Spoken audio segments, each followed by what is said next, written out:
नमस्कार साथियों, हिंदी स्टेनो बढ़ोत वाले चैनल में आपका हार्दिक स्वागत है। आज के डिक्टेशन एपीएस के लिए 80 से 85 की स्पीड से होगी।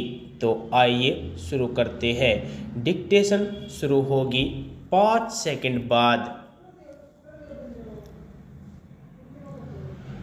स्टार्ट। नई औद्योगिक नीति ने घरेलू तथा विदेशी निजी निवेशकों को भारत में खुले रूप से अधिकाधिक निवेश करने का मार्ग प्रशस्त कर दिया। 5 उद्योगों को छोड़कर शेष अन्य सभी उद्योगों को लाइसेंसिंग प्रक्रिया से मुक्त कर दिया गया।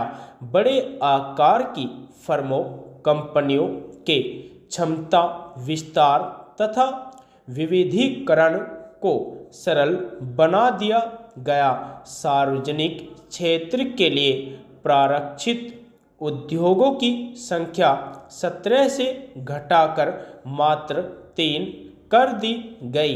उच्च प्राथमिकता प्राप्त उद्योगों में विदेशी इक्विटी की अधिकतम सीमा को सामान्य परिस्थिति में 40% से बढ़ाकर 51% तथा विशेष परिस्थितियों में 100% तक कर दिया गया। विदेशी प्रौद्योगिकी करार किए जाने की स्वैत अनुमति प्रदान की गई। सार्वजनिक क्षेत्र के उद्यमों के संबंध में विनियोग समाप्त करने की नीति आर्थिक उदारीकरण का एक महत्वपूर्ण अंग है, जिसने बीमार इकाइयों को एक नया जीवन प्रदान किया और व्यक्तिगत उद्यमियों को अच्छा प्रोत्साहन प्रदान किया। सन 1992 जैसे प्रतिभूति घोटाले की पुनरावृत्ति रोकने के लिए भारतीय प्रतिभूति एवं विनिमय बोर्ड नामक सांविधिक संस्था का गठन किया गया तथा इसे प्राथमिक और द्वितीयक पूंजी बाजार के विनिमय के विस्तृत अधिकार प्रदान किए गए। विदेशी संस्थागत पूंजी निवेशकों को भारतीय पूंजी बाजार में प्रवेश की अनुमति दी गई। भारतीय कंपनियों को विदेशी पूंजी बाजारों में यूरो निर्गम जारी करके पूंजी प्राप्त कर लेने की स्वीकृति दी गई।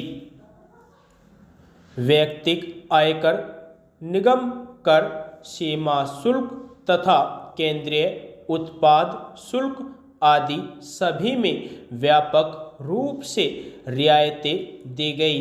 उनकी शीर्ष प्रभावी दरों को कम किया गया। ये सुधार चलेया समिति की सिफारिशों के आधार पर किए गए।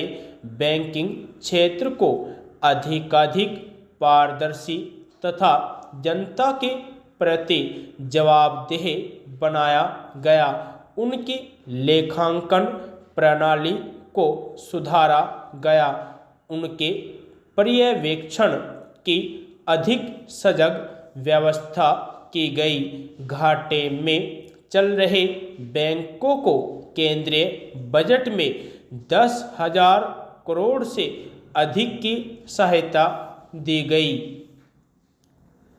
आर्थिक सुधार तथा उदारीकरण नीतियों के परिणाम अत्यधिक उत्साहवर्धक रहे।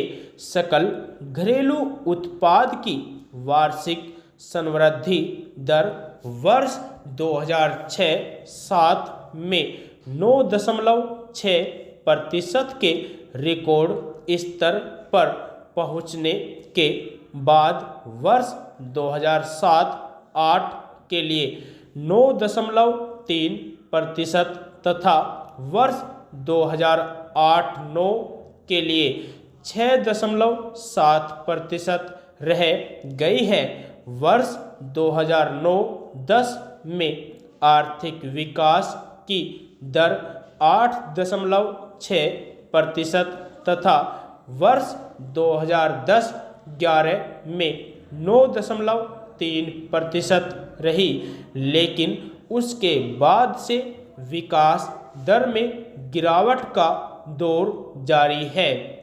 वर्ष 2011-12 में 6.2%, वर्ष 2012-13 में 5.0%, वर्ष 2013-14 में 4.9% एवं 2016-17 में 7.5% से भी नीचे रहने का अनुमान है।